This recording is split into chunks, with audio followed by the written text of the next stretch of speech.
Hello, everyone. Mike Arnold here, co-founder of Path Trading Partners, along with Bob Iacchino. How is everyone doing? Sorry, I'm in the middle of a couple things getting caught up. Bob should be on in a bit. He is actually still on some business stuff. So we will wait for him, but I know you're all here just for me. Thank you for being here, everyone. By the way, if you are new here, please do consider subscribing, ringing that bell, and hitting the like button. Longer term viewers, please come back, like the videos, and leave some comments. So, very interesting day. Yes, Davey. The tactile trading at its finest. Hello, Warren. So, is the rally over? Was that it? Was that it? Was that it, Wavy? We got Wavy and Davy. So, let's see. We got to prepare ourselves for tomorrow, though, and then we'll look at the markets today. But tomorrow, let's just glance. We have the big one, PPI. PPI tomorrow, 7:30 Central. 7:30 Central. So, and then we got the crude oil. So keep an eye with that. The double bottom hit the first target. So, but really PPI, that will go off before the morning live stream. So we will be prepared. Are you prepared? Well, if you tune in here, I hope you're better prepared. I hope this does help people prepare. That's why I do this. Because you know it's not for the YouTube money. By the way, tomorrow, before the open, JP Morgan. So you got JP Morgan, Delta, BlackRock, But JP Morgan should be interesting. We'll tune in to see what the airlines think, especially with the shortages in jet fuel. So that will be interesting. Bed Bath & Beyond I always like to look at because that's a potential takeover candidate at some point. Just wanted to put that up there. S&P map, it actually does not look as bad as the price action looked today, though. I mean, Microsoft down a little, Google down a little, Apple up, Tesla up a little. Could not fully fill that gap up, then filled the gap down. So that was very interesting price action. Sort of a distribution day, trying to still find the bottom. Oil, of course, up with the crude rally. FOMC, you see, where are we sit? 87%. So that's roughly in line. We had Brainerd talking today also, reinforcing that they're going to have to start the balance sheet runoff, but they're all just saying the same things, and the market's just, I don't know what the market's doing. Still in negative territory. Remember to amplify upside and downside moves, or you can see the sharp rallies and the sharp declines. Still the flip 45.23. So once Bob comes on, I will bring him on. Until then, we will just go through our normal progression. Yeah, there was some good price action out there today. Theme of the day, short the rip. Was it? No, it wasn't freaking it. I still think I have so many things that pointing for a bounce move. It's ridiculous. Now, what's interesting is another longer term system did tip to a major sell signal. Didn't even have to wait till Friday. So the major sell signals, does that mean I get short tomorrow? No, it means I strategically position a short because that can unfold over the next few months. But I'm just letting you know another major system did. And I'll give you another example because people asked me today, well, are you wrong? Are you wrong? Are you wrong? Was that it for the rally? And no, it's, again, even if I have 5 things pointing to still a short-term bounce, could they all be wrong? Yeah, it's all probabilities. Are they cumulative? No, they're not. So if I have something that says 70%, 72%, 78%, and 83% that all say should rally within the next day or so, does that mean that they could all be incorrect? Yes, because they're not additive. And they could all fall into the probabilities of them being wrong. It does happen, but I have to go with those probabilities. Then that's all I can do, because otherwise it's trying to predict instead of trying to trade. And I'd rather be aligned with probabilities than trading against probabilities. Now, longer term, because I know I'm going to get asked this again, longer term, yes, everything is still macro, very, very bearish. Again, another major system signal today, another bearish long-term sell signal. Again, that's over months. With that, I bring on Bob when he's looking away. You hit that Bob button. I get surprised by that now. I hit the Bob button, and Bob's here instantly. He doesn't get any warning. No warning. No warning at all. Let me get through a couple more of these comments on what Bob is. They double top on Nasdaq. Let me just take a quick peek at this real quick. This was fantastic price action today. There's a double top in the S&P, double top on the Nasdaq, and I can stick around with this nice upward sloping neckline, head and shoulders on the Dow. Everything hit the targets. Fantastic intraday trading price action. And now, I haven't put them on the other ones, but S&P still a double bottom pattern. We'll have to see if that triggers. But then it could actually return to this little declining long-term trend line. So what are your thoughts, Bob, on today's price action? I agree. You agree? You're done? No, I didn't think today was very revealing. I think as I mentioned this morning when I came on the post CPI live stream, which you call it something else, I think, but was that there was good news in the CPI, enough to kind of roll yields back a little bit. Like this morning, the 10-year dropped from a 279 settlement yesterday to a 272, and it closed at about a 273. So the move kind of held. And that was kind of, I think, expected, because I don't think yields were going to power through 275 and get all the way to 3% on the 10-year, for example. We kept a fairly steep yield curve. And it was kind of a situation where people were now seeing the shift from CPI again, from goods to services. Now, we are a services economy. So that's definitely not a relief for the consumer. Also, when you look at what happened with crude oil today, and really all of the commodities, right? I mean, all day long, basically all commodities for the most part were up. Copper was up over 1.3%. Crude oil was up almost 7% on the day. By the way, there was a jump in volume in copper as well. 3 days of higher volumes. Copper volume was the highest since March 6th. So we saw a volume jump yesterday, and we saw similar volumes today in copper, a little bit less than the jump yesterday, but still similar. And then we saw silver go up, gold go up. All of this stuff is inflationary price action, right? Despite the weaker CPI that we saw, that's all inflationary price action. We saw the same thing in the ags. We saw ags open up higher and pretty much hold a lot of their gains, right? You might have seen a little bit of a pullback, but nothing that I think anybody was comfortable with. It came off the highs. That's about it. Well, so all of this was inflationary price action. Go ahead. Corn up $1.54. Yeah. 154 basis points. Soybeans, which has been lagging a bit, but that'll catch up over the course of the spring. That was up 91 basis points. And wheat, the big one, up 208 basis points, also still triggering this double bottom, which triggered yesterday. I forgot to point that out, but on its way to the next target levels. And look at that, from this little run up, holding the 62.5% harmonic, creating a double. Now the double's triggered. So anybody who's following this stuff, you should have been able to pinpoint this yourself, but there's a really nice continuation, potential long wheat trade in there. Yeah, so the whole thing we've been talking about on these live streams about things still not being good, even though we were getting this rally in the equities.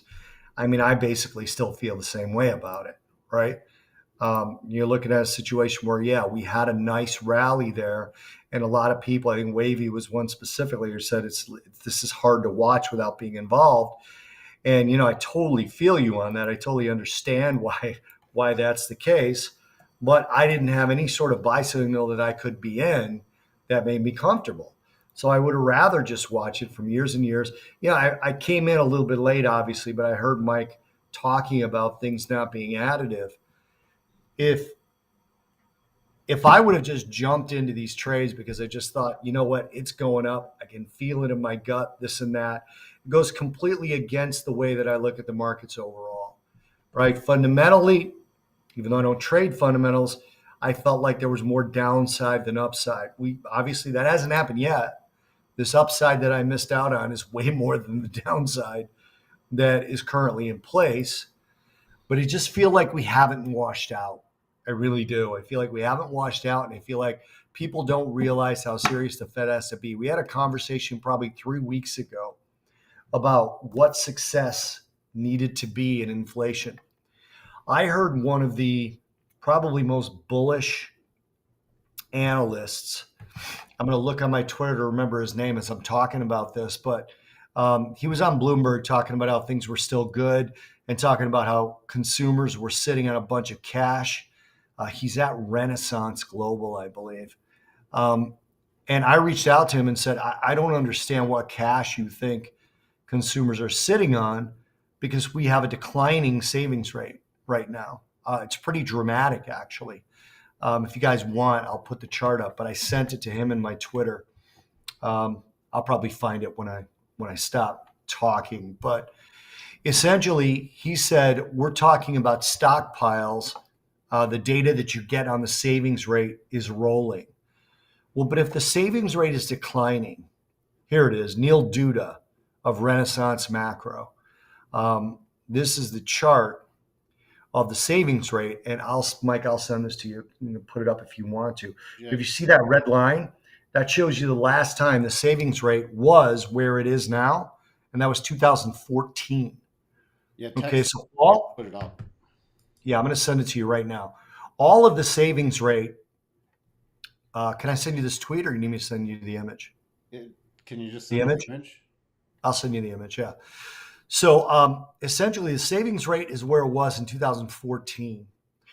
All of the money that was basically given to people over the past however many months with the pandemic and whatever is gone because that's all back down, right? Mike, I got to send you the tweet because I deleted the picture. That's fine. Actually, no, I can go to my deleted images. So Neil Duda says that there's still a massive pile of this money, and just the savings rate has declined in terms of additive, right? And that may be true. But if the savings rate is declining with people making more money, and they're making a lot more money right now, right? It's just that that's not keeping up with inflation. I still disagree with him that that's something to sort of cheer and think that that money is going to come rushing into equities if we dip. I just disagree, and I don't know how else to say it. So anyway, that's what I think overall. I think that what's going on right now with this little bit of weakness we've seen is the market starting to adjust to data that's going to come out, that's going to start to show weakness in general, and the fact that the Fed is probably not going to pull back from the tightening path that they seem to be set on until the stock market actually reacts. I sent it to you, Mike. So when you see this chart, I basically drew the horizontal red line with the ruler tool, so it's perfectly straight. Okay, I didn't just eye it. Mike, you've seen me draw on line when I'm trying to eye it. It's horrendous. But I used a ruler tool to put this line on here. And I don't think consumers will be piling a bunch of money into the markets. And I don't think that they'll continue to spend. We've already seen consumer spending dip a little bit in the last set of numbers. But this same analyst said he thinks they'll get inflation down to somewhere around 3.5% to 4.5% in late 2023. Is that success? That's like a year and 9 months. It's a year and 9 months, and it's double the Fed target. And this will be happening as the unemployment rate is starting to go back up, in my opinion. That's the savings rate now. We've literally fallen off a cliff. So that means people are not adding more money into savings. And if inflation is actually hitting the average person, whatever stockpile Neil was referring to, which I don't doubt his work, that's either already declining or is going to start to decline rapidly. Well, credit usage is going back up. Through the roof. So, and Through the normally, if roof. people are sitting on a lot of cash, they're not putting stuff on credit. Right. Especially with there's very, I mean, I remember like I put a couple purchases last fall on credit because it was 0% APR through Right. a firm. And I'm like, well, if you're going to essentially pay me to keep my money and do other things with it for 0%, fine. Yeah. But right now, I can't find any kind of offers like that. And now rates are higher for credit, and that people are putting more stuff on credit. So, you know, that's where we stand. So I think people are, and you can't say inflation. I mean, every time is not hitting hard. I mean, every time I go to the store, and I went to Costco a couple days ago, and stuff that I just bought a couple months ago was already like 5 to 10% higher. Stuff that I buy Yeah. reoccurring, and I'm like, Yeah. what? It was just jacked a couple months ago. Now it's up again. Mm-hmm. It's this is not going away, and you got to think also with the housing numbers, that's not even baked into inflation properly. Right. Right. Not at all. And by the way, mortgage applications are down 40% last month. So now I have a friend I know personally, loves his house, didn't want to sell it. It doubled in a year. So he took $200,000 out to put it in his checking account. And now mortgage rates are down 40%. Mortgage Mortgage applications. applications. Sorry, applications. So now he put that in. He said he needed that to pay his taxes and for spending money if he needed it because he's worried about losing his job. Dude, don't ask me. I don't Well, even want to know.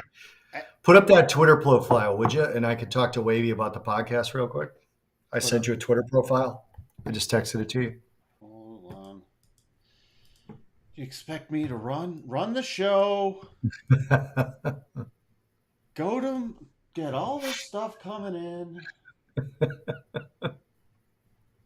So you want me to put up this Twitter profile? Yeah, just put up that Twitter I wonder profile. why. Wait. So Cameron Dawson, Wavy put in. I'm a fan of the new podcast. Looking forward to more episodes. If you guys haven't seen it, it's on the Path Trading Partners YouTube channel. Last week we had Kamal Shri Kumar, who Mike is aware of, talking about rates. Great conversation with him and Jim. And then me and Jim put trades out. My trade was to buy gold, which is doing really well. I bought gold in 1945 on the futures, and it's 19. What is it today? 1969.70. So anyway, Cameron Dawson is our guest next week. And the reason I asked Mike to put this profile up is she is just starting to explode in popularity. She's only still at about 26,000 Twitter followers. So if you guys want, follow her and tell her that you're looking forward to hearing her on our podcast. It's called Futures Edge Podcast. She's excited to be on, but she's also friggin' brilliant. About a month ago, she put out a 35-page report. Mike, if you want to see it, I have it. Talking about how we have not had a washout in equities yet. And she said that even if we have a little bit of a rally, we'll put her at neutral, waiting for this big washout. And she has several indicators, all technical, as to why we haven't had an equity washout yet. And she was the one who created, remember that chart, Mike, where it was the 2000 crash with all the rallies in it? Mm-hmm. She's who I stole that chart from. It's from Cameron. So she's going to be our next guest Friday. That'll be out a week from today, up on the website or up on the Path Trading Partners YouTube channel. I'm working on getting it on Apple Podcasts as well. But she's going to be a really, really fun one to listen to. But check out the one with Shri, because him and Jimmy were just roasting the Fed. Shri's a super polite guy. And Jimmy kept going, come on, Shri, call them nitwits. Call them dimwits. And Shri wouldn't do it because he's a super nice guy. But he was railing against the Fed and how long they've taken to raise rates. And Shri has been right on interest rates for 4 years compared to everybody else who wasn't. Anyway. All right. There you have it. I agree with you, Sterling. Let's see what Sterling. You just can't say that until I put up the comment. I'm sorry, Mike. How are people going to know what you're talking about? The reports are showing used car prices are down, but we're not seeing it here. Some Toyota dealers are selling new cars for $20,000 over MSRP. We're having to put more than original MSRP in trades. All Yeah, right, I'm I about mean, to send you one more chart, Mike. yeah, and I As we're mean, talking, what the used car price is supposedly down like 3%. almost 4%. It was like 3.7%. I mean, after the huge run up, that's like a pause. That's like what we Yeah, it's say a horizontal correction of a slight pullback. That's the thing, and it's part of the reason, Sterling, why the core inflation month over month was missed expectations by 2/10 was because of the used car prices. Now, I'm not seeing it here in Florida either. I'm sure Mike's not seeing it in Chicago. But don't what's the word I'm looking for? Don't conflagrate. I don't think that's a word. Don't mix used and new car prices like that, because used car prices are down. And when people go in and see that the new car prices are still selling over MSRP, they'll snatch up whatever used car prices have come right back into the fair range. If used car prices are down by 3.7%, whatever it was, they're still overpriced by about 10%. Here's the semiconductor wait times. It's not going down. So that means new cars are going to stay elevated. And like Mike just said, the used car drop is a pause, because look at the new car, look at the semiconductors. This is not coming back quickly. The supply chain, especially in the case of semiconductors, is not coming back quickly. This is from Susquehanna. Their research is legit. And this is their March. I think it's the March figure right there that you're seeing in red. Yep. It might be February, but it's not last year. It's this No, year. it's March. Looks like March, right? Yep. Yeah, and around here because we have a car coming off lease, and I was trying to find something, and there's dealers I've been talking to. They're like, I'm like, can I order something for October? They're like, no. Yeah. I'm like, No. will you take my order? They're like, no. Yeah. We can't even take an order yet because we don't honestly know when you'd get delivery. So Mm-hmm. we're not even going to bother taking an order. And they're like, we've allocated everything we've allocated. We're probably allocated through the end of the year, even if you did order now. So luckily, I can just buy out my lease, Yeah. and that which is fine. Uh, but it's not easing up. No, it's Let's not. let's see. Countrywide, 12% of homes for sale had a price drop during their 4 weeks ending April 3rd, up from 9% a year earlier, in the highest share since early December. And That's I'm good not data. seeing price home drops yet around here. Literally, there's stuff that's still. I'm like, there was one because I'm watching because I might be putting up my place, and Yeah. there were in my neighborhood, literally two homes came on under $1 million, and that was it. And they were both gone in 2 days. And they were up. One was bought under 2 years ago for 750,000. Just went for $1 million under contract in 2 days. So up 250,000. It's still because there's such Mike, low inventory. So in higher where inventory I'm years, at, they've doubled in less than 2 years. They've doubled. It's well, insanity. there's place when my wife Julie was out in Arizona, next door to her parents' house. Place sold 2 years ago for 600K. No updates. Just sold 1.6 million. Wow. I mean that's Gilbert Gottfried's dead, just so you guys know. so. Hey, What are Sterling, who does your high mileage warranty stuff? you're looking for approximately 2 more years? Fantastic. I've got a stake in a high mileage warranty reinsurer, Sterling, so we should talk. I don't even want to know. Oh, and here we Tire go. and wheel, high mileage stuff. I'm in. Must suit over delay in disclosing Twitter holdings. Is that true? I think I saw it. It's going to get very interesting with him filing the wrong form. And did you see that all the stuff he was actually listed? He's always filed incorrectly. Yeah, well, Did you also see up on the Twitter website, which has since been taken down, but it was up on at the evening of March 31st? He was already listed on the board of directors a full 4 days before it was even disclosed that he had this stake in it. So there's going to be some interesting stuff coming out. Very interesting stuff. There's Uh, always stuff surrounding him. It's yeah, like there is. he's the entertainment market gift that keeps on giving. Yeah.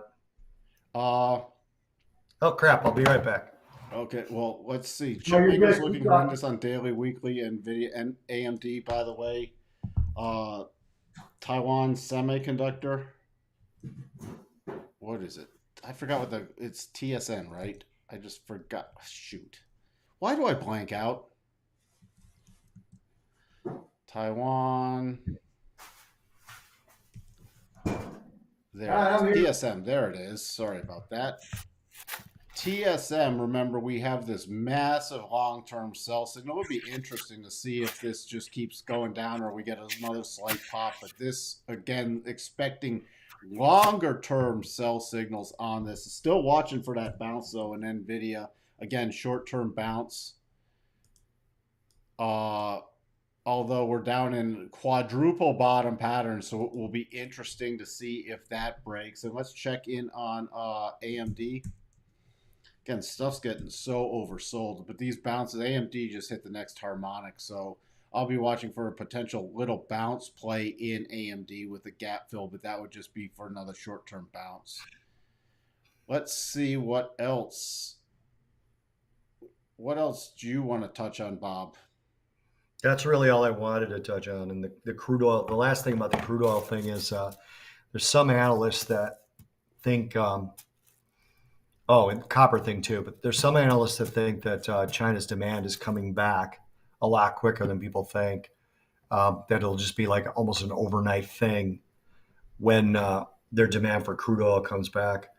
I don't know if that's necessarily the case, but rig counts are actually starting to make reasonable jumps here in the U.S. So that's another interesting thing. So I still think I'm surprised to see it above 100, but I'm not short it. I'm not long it.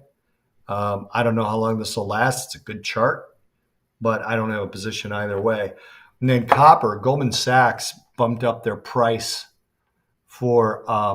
their price target for 3, 6 months, and 12 months. And they're expecting new all time highs within the next 3 months. And that's based off of March. There was actually a decrease in copper stockpiles. And that's the first time in 10 years we've had a decrease in copper stockpiles in the month of March. That's prime restocking season for copper globally. So that stuff's getting used up pretty quickly. Uh, William actually has a question for you. What are your thoughts on Boeing? I feel like everyone and their mom and ex-girlfriend want to travel this year. Well, fundamentally, I mean, if you're talking about people wanting to travel, I think you more want to look at like Southwest than Boeing. You're Um, looking at airlines more than the yeah, and flyer of planes. maybe even Royal Caribbean or something like that. Um, I don't think you'd look at plane construction as the way to play that, but I would just refer back to the chart because again, that's the Boeing chart doesn't look so great, and I think if your fundamental thesis is that people are going to travel, you could also look at things like Expedia. Um, Southwest would probably be my favorite airline just because they operate so cash rich. But I haven't looked at the chart for either one of those. You could also look at some hotel chains, but I wouldn't be looking at Boeing based on travel. And Boeing does an ugly chart, especially. I'm still expecting it to retest, even on rallies, to retest these recent lows. Sterling asks, what's your take on Shanghai lockdowns? I don't believe it's about a few thousand COVID cases. I don't have a theory. Do you? Say that again. I just looked at something else really quick. The Shanghai lockdowns. He doesn't believe it's about a few thousand COVID cases. I don't have a theory. Do you? I looked at China COVID cases today, and they were still rising. I don't know if that's still in my history, but I don't know specifically about Shanghai. I have no idea. And, if I were looking at data out of China, I mean, I had a friend that worked at China Construction Bank for about 5 years in New York. And anytime Chinese data came out, he just kind of rolled his eyes. So, no, I don't really have a theory. Genomic stock, U.S. Steel. You actually have a long-term double still in play that's not confirmed yet, and you have a short-term little double triggered, but let's see, uh, confirmed but not triggered on a longer-term basis yet. I'm still going to be watching if we get that market rally for this to potentially pull back, and then that's a reload play long term into the weekly, but it has not confirmed yet or triggered yet, so it's still just a potentiality. So right now, the short-term play is possibly to the little upside, and then, but that would make it a triple top. So this could get interesting. It's sort of in no man's land right now. Hey, I'm going to jump off here and let you cover Boeing and some of the other stocks these guys want the charts covered on, Mike. I just want to point out we got earnings starting tomorrow with JP Yep, Morgan and JP, BlackRock we and the are like. BlackRock, my favorite company ever. Yeah, so keep an eye on that. We talked about this last week. It's going to be about guidance and what they say rather than them beating or missing on top line and on EPS. So remember that. They're likely going to be guiding down, even if they don't believe it or not. So watch not just the guidance, but the stock's reaction to it. Yep, that's what we will do. So until what's today? Tuesday until Thursday, Yep. unless something big happens with PPI tomorrow. Yep. If it's big Anyone? on PPI, I'll hop on in the morning. Yeah, I'll be on it. We'll be on at 8. So covering PPIs. Actually, no, I won't. I won't because I've got a 9:15 call that's pretty important. But otherwise, I'll if there's something big on PPI, I'll come on tomorrow afternoon. Okay. All right. All right. All All right. right. Cheers, guys. There we go. So let's get through some of the. Take a look at the markets. S&P. S&P still now we have this larger double bottom that I am keeping an eye on. Also, we had the reversal from the highs intraday, which were up here with this double top. This didn't invalidate it. Confirmed, then officially triggered, retest the breakdown zone, which is what I absolutely love, and then the sell off coming back down. I actually, just based off of price action, watching it this afternoon, pushing it below this morning's lows. And then this quick snapback was actually, it looked like a stop run play uh, for another bounce back up. But to really, I'm just going to have to play the overnight price action tonight and see if we try to base. And then if we do break down, let me get to update them with this afternoon. So if we do break down tomorrow, 43, 43, 50, 43, 11, which would be which would be below this key support level right here, which we're still closing above. So then you'd be into the next clear path area with a target after 43.11 of 42.76. What's interesting about that on the most recent run up here, this next target, this next harmonic is virtually at the 62.5. So if we're to close there, then it would statistically favor lower prices again.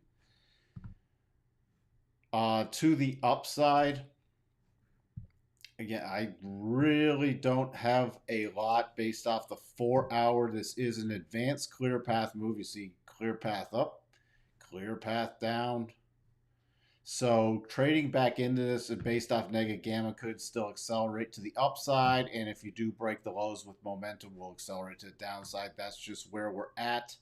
Other than that, I'll just be watching short-term price action overnight. If I had to choose targets, I'd still go back to about 44.08.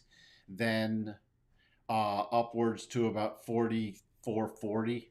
That was this little peak and some chop, about 44.35 to 44.40. But then let's see if this now, even if we rally back and then do trigger this double either tomorrow or Thursday, as long as it's still valid, that would only take us back with a potential target of 45.44. And that I'd really be focused on the second target because that's even below the 62.5% retracement. So could it just bounce up and then roll over again? Yes, it could. We will see what happens with that. NASDAQ also double top here. Confirmed this did not invalidate it. Trigger on the close, retest the level, and then just on the way down. There is a larger still potential double bottom here above 14 to 84.25. And that wouldn't even retrace if it hit all three targets to 62.5 of this sell-off. So that could just be, again, the short-term bounce pattern and then the rollover. As I said, more another major long-term signal triggered for a long-term sell. Dow, I just wanted to review this. This is a proper head and shoulders. This is what proper shoulders form.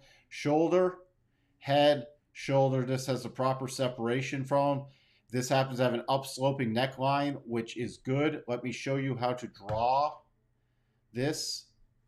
Again, I'm going to delete this just so I know some people want to learn this. So you go from the head. Again, if you're new here, head to the neckline right here. And then we do it from where it broke, and I have to make sure I change it's the same targets as the double, which is the 50%, the 75%, and the 100%. 50% stop reduction, 75% first profit target and or stop reduction. Next final one is there. Can it continue lower? Yes, but those are the proper targets, and this is a reversal pattern, so it has to reverse the move. Then you got the little flush out move just by a couple points in the Dow. And then the strong rally back. Again, I think this was a stop hunt in the afternoon being that low. So just wanted to point that out. Longer term, this would not be a valid double bottom in the Dow because this is the move that started it and the price targets would all exceed that move. So would I watch for this key inflection point? Yes. But would I trade it with double targets? No, it is not valid. Instead, if you got up to that inflection point, you would have to trade it with the reverse harmonics to give you the next targets. And this would be my key target area initially with the declining trend line. Shorter term, just have to update these. It eked out a slightly lower low, even though we don't have a great pausing bar, but that just reinforces 33,850, then 33,682 right there. Again, nothing with the Russell. Confirmed this little double bottom and then triggered it, then came back down. That was this. Actually, hold on. Sorry, that was not valid anymore. I forgot it. We rolled down again. So that was not valid. Sorry about the error there. There's just nothing I'm looking at in the Russell right now. I don't like that price action at all. Nothing I'm looking at in DAX. Crude, we still got the double that triggered. So the major area I'm focused on tomorrow is this actually being in front of the first target would be a stop raise at about 102, 101.80 with next target 102.44. 103.71. I'm really focused on this next target. Gold we already looked at with the pop. Retrace right here. 1972 is key support. Silver still caught in consolidation. Could not get enough of a pop out of there. Not really doing much with that. Notes. Going to watch for a little pullback pause and then a resumptive trade higher. We hit all the double targets and just hit the daily rotation zone. So I'm watching for a short-term reaction, then another push higher in the notes. Dollar index, we got the pause and then today rotating back up. So we will keep an eye on that tomorrow. VIX still 25 is my key level on a closing basis. Still did not get the close, pushing up higher and then moving back down. So I'm going to be paying attention to that specifically tomorrow morning. Tesla. Tesla was challenging today. We had the move up above the 62.5 and then stalling out at the 87.5. So it could not get the full gap fill. And then actually, let me show you here. Why was it challenging? Because you had to keep, and I use the harmonics to raise stops, but then you have the up to here, close below right here to 62.5, which favors the gap fill to the downside. Little pausing there, and then pretty much the full, this pretty much was a full gap fill with that little double forming. Other than that, with Tesla, it's just going to depend if it can get the rally on with the NASDAQ that sustains or not. Because this was sold into when the NASDAQ started rolling over. So tomorrow will be below 975 short, above about 1020 long. Let's see what else we have in here.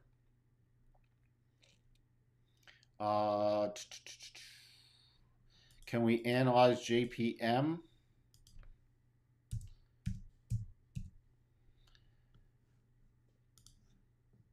JP Morgan, the only thing I'm watching, I had this highlighted on my other platform, was this, even with this hitch in there, the potential double. Other than that, it's a short-term earnings play. I think they'll beat, but I don't know what their guidance will be. So, and this doesn't qualify for any position yet. And this is before market, so it's going to do it with a gap. So there's really nothing intraday. If you start getting above about 136, it's a short-term rally play, and below really breaking down.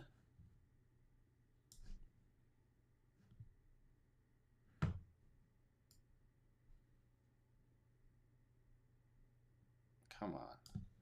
Breaking down below about 120, 128. 128 is the only, then I'd be watching for lower prices longer term. So that's where it's just either a breakout or a breakdown play, but it's going in with pre-market earnings. So at this point, it's a gamble to me. I don't have any reliable patterns, so I won't be touching it. If it does break down, 125 and then 123 are your next key targets. What else do we have? Someone bought a 6 million SPY put today. And that could also be a hedge. Keep that in mind when people go heavily into puts. It could just be a portfolio hedge. You don't know. That's where it can be very misleading, especially with puts in this environment, because it can be just a hedge play.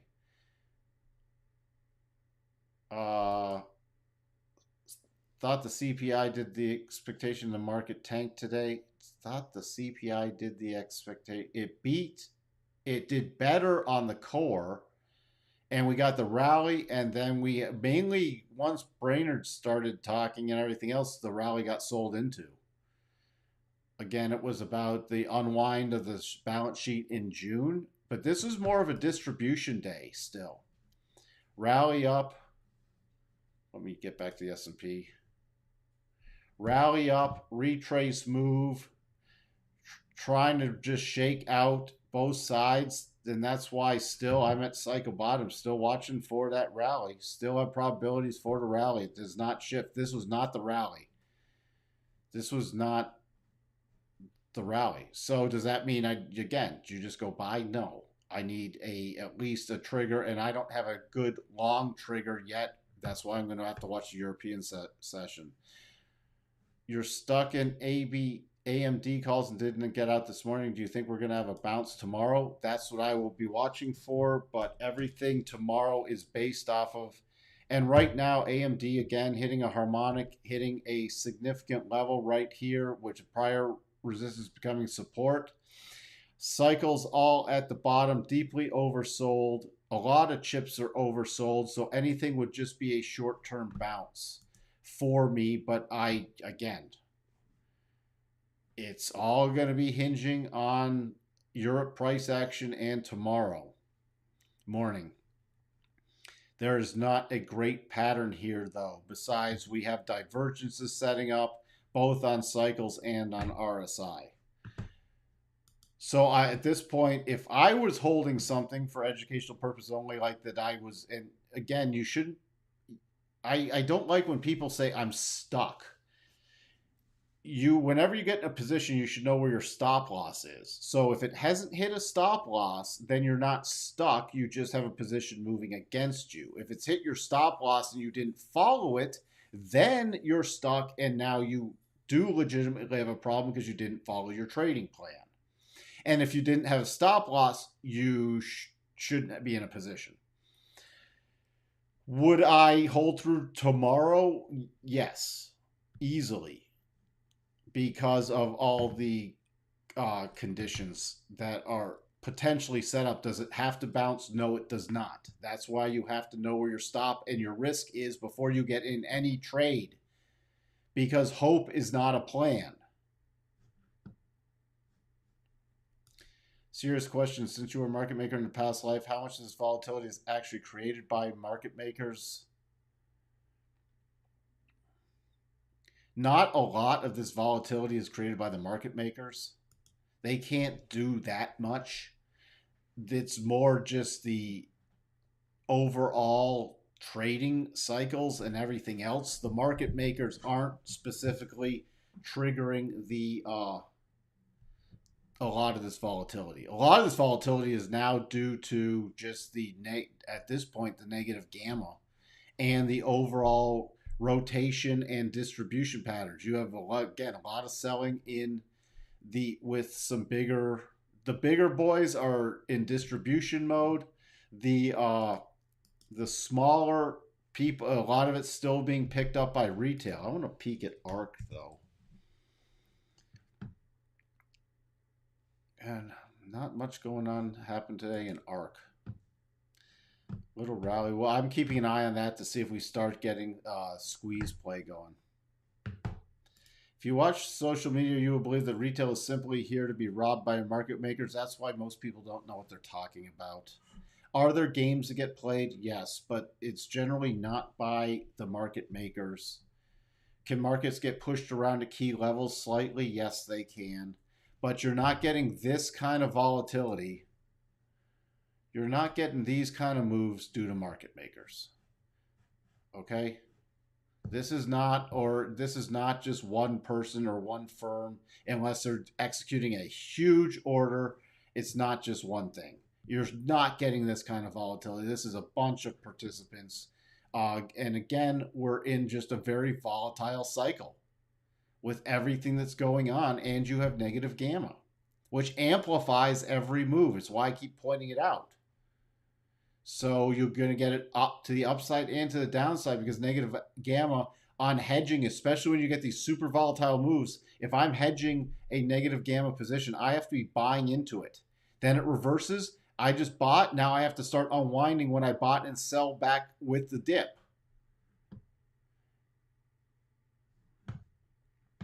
Yeah, and social media doesn't know. It's like all their talk about with the ladder attacks and everything else. It's people who get caught in positions, don't know what they're doing, and just want somebody to blame. Is this a challenging trading environment? Yeah.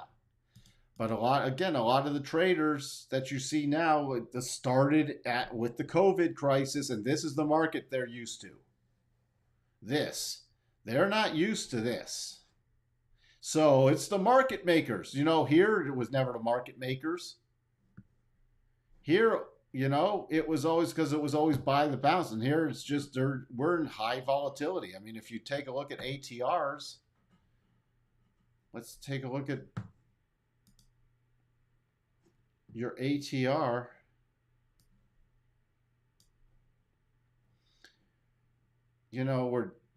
It's turning back up. Your average true range is still relatively high compared to look at the average true range. This is just a few of different ones that I watch. Yeah, it's a little off the highs from these major volatility, but look where it is. Look at this. Look at this. This run up. Look at the average true ranges. All right, we'll just call it a median of around 40, 46. Now you take the median of this, you're at about 95. So you're pretty much double your average true range on the median basis from this range compared to this range. So we're just in a high volatility environment, which generally happens with down moves and at distribution tops. Okay.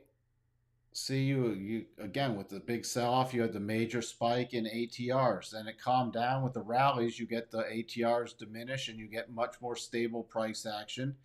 With this little sell-off, you got a little spike in the ATRs. This sell-off a couple times, you got the spike in the ATRs, but this really gets it going.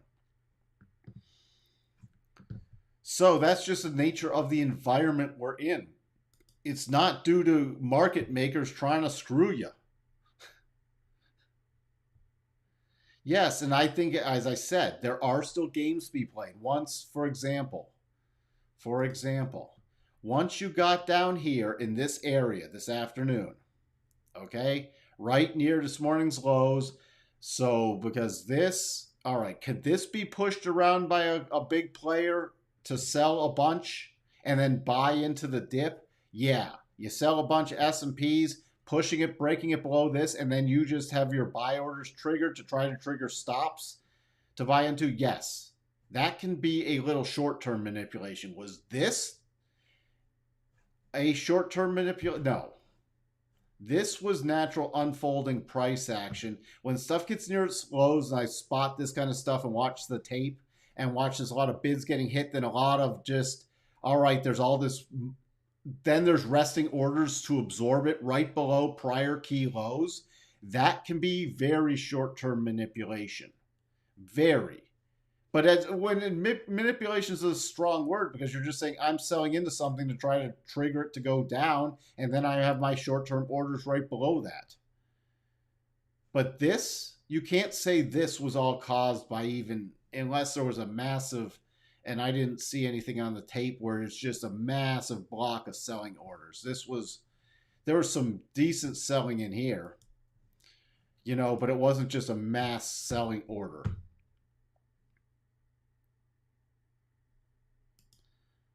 Are you shorting the crude oil after API report? I don't have a bearish pattern yet, so no.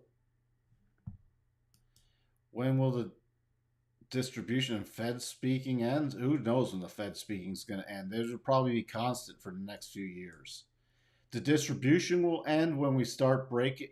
We'll be out of distribution pattern, in my view, once we start breaking below these February lows and get some flush out moves. Then it will turn into from distribution to sell the rallies. Remember, distribution takes a while. That's why tops are generally rounded and take a lot of time, and bottoms are generally more so V-shaped in the indices. Or more so they rebound, retest, and then go. They're not generally, rounded tops are much more in play than rounded bottoms.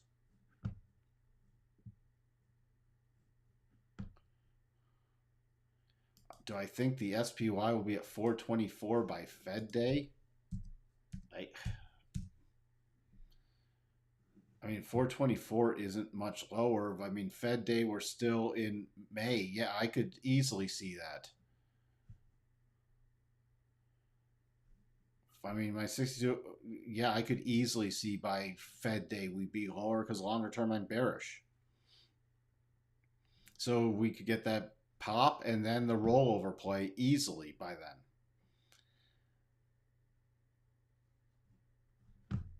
All right, there we go. Not seeing anything else. By the way, if you are new here, please do consider subscribing, ringing that bell, and hitting the like button. Longer term viewers, please come back and leave some comments. And and like the videos. And by the way, I'm not ignoring some of these questions. Do I think? I don't like those questions. I mean, it was sort of fun when we were saying what gap filled first in ARC. But if I don't have, I mean, long term, I'm bearish. That's why I'm trying to answer your question. So I would tend to say the SP will be lower than where it is right now in May. Do I have any specific pattern right now to give me the exact price of 424? No, I do not. That's why I was actually looking to see where that 62 and a half was. So that's what you have to keep in mind. Longer term, we went over the real long term. My next and a bunch of other people's targets the other day around 3,500. You know, and can that change lower or slightly higher with me? Yeah, sure. But that's longer term.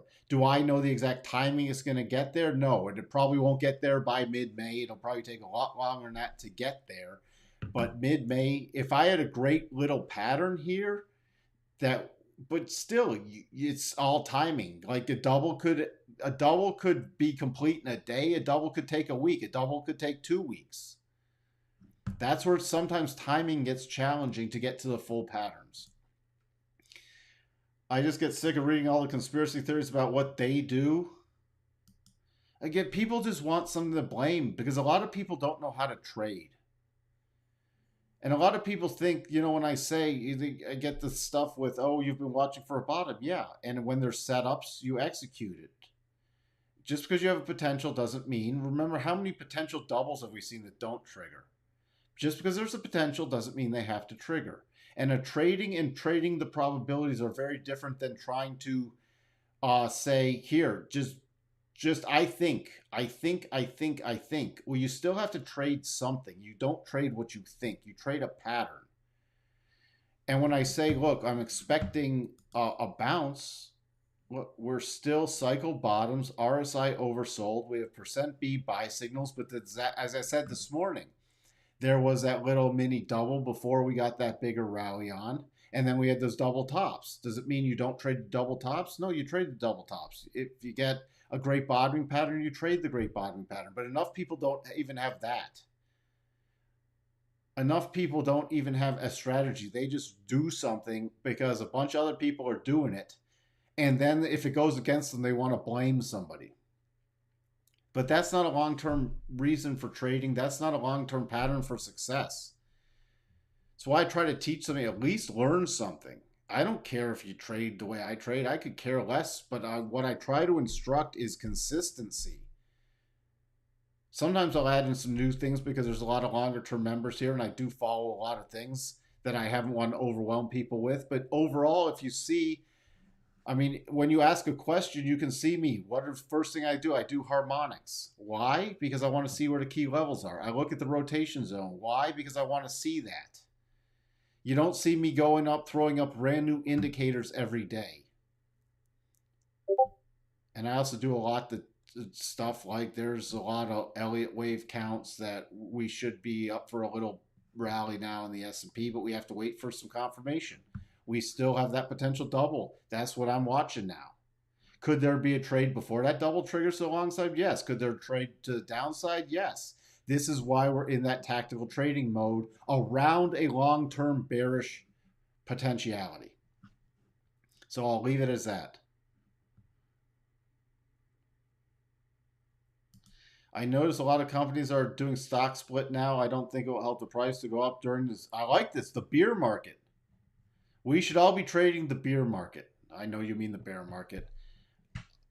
Companies are going to do what companies do. There's still massive buyback programs. I think companies like Apple and Microsoft and some of these other companies doing massive buyback programs are going to get really hurt by it right now. It can prop stuff up temporarily, short term, but they're just going to flush that cash away longer term. The reason it's another thing that all this cheap money has done is, you can leverage debt, and a lot of companies have put it into stock buybacks the last few years. And eventually those are going to come back and bite the companies in the butt. I liked beer market better. And we'll leave it at that. I will talk to everybody tomorrow morning, 8 a.m. Tune in then, and I hope everyone has a great night. Bye for now.